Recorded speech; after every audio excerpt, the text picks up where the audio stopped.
پہلا نقطہ نظر یہ ہو سکتا ہے کہ عاشق نے اپنے محبوب سے محبت ترک کر دی ہے اور اپنے دل کو محبوب کی محبت سے روک چکا ہے، لیکن اس کے باوجود محبوب کی یاد میں اس کا دل دن رات مست رہتا ہے اور اسے کسی بھی چیز کا خیال نہیں رہتا۔ جب بھی کوئی خوشی کے گیت گائے جاتے ہیں یا کوئی ساز بجایا جاتا ہے تو اسے محبوب کی یاد ستاتی ہے۔ ایسا محسوس ہوتا ہے جیسے اسے محبوب بلا رہا ہو۔ اس شعر کے دو معنی بنتے ہیں۔ اب اس کا دوسرا پہلو یہ ہے کہ جناب حضرت موہانی مسلمانوں کے عہد اثر یعنی موجودہ زمانہ اور ماضی میں موازنہ کرتا ہے کہ مسلمان کتنے با اثر اور با روب تھے، لیکن مسلمانوں نے نااہلی کی وجہ سے سارا روب و دبدبہ کھو دیا۔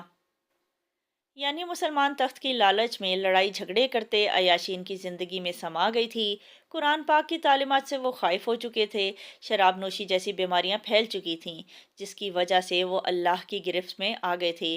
یہ تب کا دور ہے جب مسلمانوں کے پاس اقتدار تھا۔ انگریزوں نے بر صغیر پر قبضہ کر لیا اور مسلمانوں کو غلامی کا شکار ہونا پڑا۔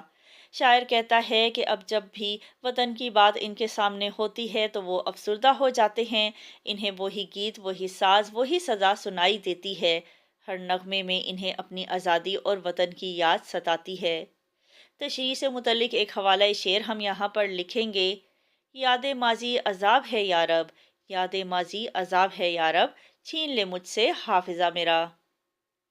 شعر نمبر 3: رہتا ہوں غرق ان کے تصور میں روز و شب، مستی کا پڑ گیا ہے کچھ ایسا مزہ مجھے۔ تشریح: اس شعر میں دو طرح کے معنی پائے گئے ہیں۔ پہلا یہ کہ حضرت موہانی ایک درویش صفت انسان تھے، وہ دن رات اللہ کی یاد میں ڈوبے رہتے تھے۔ عبادت کی لذت ان میں اتنی بس گئی تھی کہ ان کو کسی اور چیز کا خیال نہ رہتا تھا۔ دراصل انسان جب اللہ کے ذکر میں مصروف ہوتا ہے تو وہ دنیا سے بے رغبتی اختیار کر لیتا ہے۔ اسی طرح شاعر کو بھی کسی چیز کا ہوش نہیں رہا۔ شعر کے دوسرے پہلو کے مطابق شاعر ہر وقت چاہے دن ہو یا رات اپنے محبوب یعنی عشق مجازی کے خیال میں گم رہتا ہے۔ اس کے دل و دماغ پر محبوب کا خیال اس قدر حاوی ہے کہ وہ ہر لمحہ اس میں ڈوبا رہتا ہے اور اسے کسی چیز کا ہوش نہیں رہتا۔ شاعر کہتا ہے کہ محبوب کے خیال میں ڈوبے رہنے کی یہ حالت ایک ایسی مستی کی کیفیت میں بدل گئی ہے کہ جس کا اپنا ہی الگ مزہ ہے۔ یہ کیفیت اسے خوشی، سکون اور سرور عطا کرتی ہے۔ شعر نمبر 4: ہر بات میں انہی کی خوشی کا رہا خیال، ہر کام سے غرض ہے انہی کی رضا مجھے۔ تشریح: حضرت موہانی نے ہمیشہ سچ کو سچ اور جھوٹ کو جھوٹ کہا ہے۔ شعر کے پہلے پہلو کے مطابق شاعر کو اپنے وطن سے بے پناہ محبت تھی اور انہوں نے اپنے وطن کی خاطر قید میں بے پناہ تکلیفیں برداشت کیں۔ ان کی بیوی ہمیشہ ان سے کہتی تھی کہ انگریز سے معافی مانگ کر آزادی ہرگز حاصل نہ کرنا اور نہ ہی انگریز کے آگے جھکنا۔ اس شعر میں شاعر نے بہت واضح انداز میں یہ بات بیان کی ہے کہ انہیں اپنی اہلیہ سے بے حد محبت تھی۔ زندگی کی ہر بات، ہر فیصلہ، ہر عمل میں وہ اپنی اہلیہ کی خوشی اور رضا کا خیال رکھتے تھے۔ شعر کو اگر حقیقی معنوں میں دیکھا جائے تو شاعر اپنے رب یعنی اللہ تعالیٰ سے راز و نیاز کر رہا ہے کہ اے اللہ، میری ہر کوشش، ہر کام کا مقصد صرف اور صرف تیری رضا حاصل کرنا ہے۔ شاعر رب کی خوشی اور رضا کو اپنی زندگی کا مقصد قرار دیتا ہے اور کہتا ہے کہ اس کی زندگی کا ہر عمل اسی کے لیے وقف ہے۔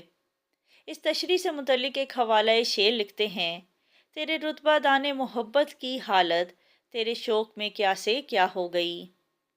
شعر نمبر 5: حسرت یہ کس کے حسن محبت کا ہے کمال، کہتے ہیں سب جو شاعر رنگین نوا مجھے۔ تشریح: مقطع میں شاعر مقطع کہتے ہیں غزل کے آخری شعر کو جس میں شاعر اپنا تخلص استعمال کرتا ہے۔ مقطع میں شاعر نے اپنے تخلص کا استعمال کیا ہے اور خود اپنے آپ سے مخاطب ہے کہ حسرت یہ کس کی محبت اور حسن کا کمال ہے کہ ساری دنیا مجھے میٹھی اور سریلی آواز میں خوش رنگ اور جذبات سے بھرپور اشعار کہنے والا شاعر کہتی ہے۔ یہ نام مجھے محبوب کے حسن اور محبت کی بدولت ملا ہے کیونکہ اسی کی محبت نے اس کلام میں یہ رنگ بھرا ہے۔ شاعر کہتا ہے کہ یہ میرے رب ہی کی محبت ہے کہ مجھے دنیا میں شعر و شاعری میں یہ مقام اور عزت عطا ہوئی ہے کیونکہ حقیقی محبت انسان کو خوبصورت اور بامعنی اظہار عطا کرتی ہے۔ پڑھنے کے دوران میں سوال نمبر 1، اردو شاعری میں دو بڑے غزل گو شعراء کے نام بتائیں۔ جواب ہے مرزا غالب اور میر تقی میر۔ سوال نمبر 2، آپ کو کوئی نظم یا شعر آتا ہے؟ جواب ہے ہر لحظہ مومن کی نئی شان نئی آن، گفتار میں کردار میں اللہ کی برہان، قہاری ہو غفاری ہو قدوسی ہو جبروت، یہ چار عناصر ہوں تو بنتا ہے مسلمان۔ یہ کلام اقبال ہے۔